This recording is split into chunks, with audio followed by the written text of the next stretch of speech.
আসসালামু আলাইকুম। সুপ্রিয় দর্শকবৃন্দ, আজকে আমরা জানবো অ্যালার্জি বা আমবাত কেন হয়? আমবাত অ্যালার্জির লক্ষণ ও সুচিকিৎসা কি? আচ্ছা, আমবাত এটা ইংরেজিতে বলে আপনার আর্টিকা। হুম? এর হঠাৎ করে শরীরে বিভিন্ন জায়গায় চুলকায় এবং চাকা চাকা হয়ে ওঠে। এটাকে বলে হচ্ছে আমবাত বা আর্টিকা। এর লক্ষণ কি কি? লক্ষণটা হচ্ছে কি কি কারণে এই আমবাতটা বা অ্যালার্জি জনিত সমস্যাটা হয়? এই জিনিসটা আমরা জানবো। হিউম্যানের কারণেও আমবাত হতে পারে। দীর্ঘমেয়াদী কৃমির কারণেও আমবাত বা অ্যালার্জি হতে পারে। বিভিন্ন কেমিক্যালের কারণেও আমবাত হতে পারে। অ্যালার্জি বৃদ্ধিজনিত সমস্যার কারণেও আমবাত সৃষ্টি হতে পারে।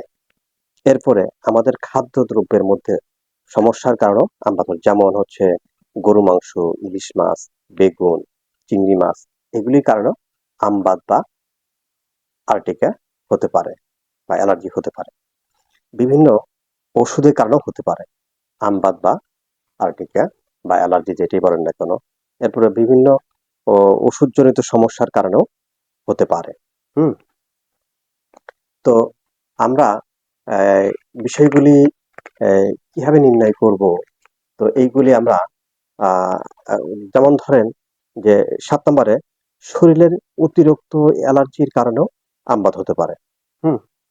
8 নম্বর হচ্ছে অপরিচ্ছন্ন থাকার অপরিচ্ছন্ন থাকার কারণেও শরীরে অ্যালার্জি হতে পারে বা আমবাত হতে পারে। হুম?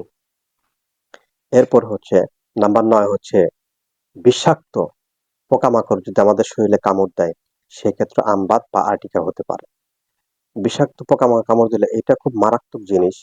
তো এই জন্য আমবাত বা আর্টিকার বা অ্যালার্জি জনিত সমস্যা হলে আমরা বাড়িতে চুপচাপ বসে না থেকে অবশ্যই এই কোনো আপনার ওই ফার্ম ডায়াগনস্টিক সেন্টার বা ক্লিনিকে গিয়ে বিশেষ করে ব্লাড সিপি টেস্টটা অবশ্যই করণীয় দরকার যাদের এই সমস্যাগুলি হবে। যেমন হচ্ছে পোকামাকড় কামড়ের দ্বারা এটা দীর্ঘ সময় হচ্ছে আপনার পেইন হয়, হাতের পেইন হয় বা পায়ের গিরাগুলোতে পেইন হয়, প্রচন্ড পেইন হয়, জ্বর আসে, বিভিন্ন সমস্যার সৃষ্টি হয়। তো আমরা এটা বুঝতেই পারি না এটা কেন হচ্ছে। হুম? কিন্তু বিষাক্ত পোকামাকড়ের দ্বারা কামড়ের কারণে কিন্তু এই বিভিন্ন জ্বর বা আপনার জীবাণু ও ভাইরাস শরীরে প্রবাহিত হওয়ার কারণে এই আমবাত বা পর্যাপ্ত পরিমাণ শরীরে অ্যালার্জি সৃষ্টি হয়। তো তখন আমাদেরকে অবশ্যই ব্লাড সিপি টেস্ট অবশ্যই করা দরকার। তাহলে একটা মনের একটা দুর্বলতা কেটে যাবে। হুম?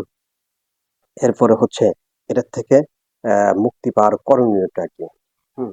যখন অতিরিক্ত এরকম আমবাত বা অ্যালার্জি জনিত সমস্যা হবে তখন আপনাকে করতে হবে ঘরোয়াভাবে যে চিকিৎসাগুলি আমরা যেটা বলে থাকি। প্রথমত আপনাকে একে এক টুকরা তুলা নিতে হবে। তুলাতে হচ্ছে আপনার তিলের তেল ভরে নিলেন, নিয়ে পায়খানার রাস্তায় দিয়ে রাখবেন।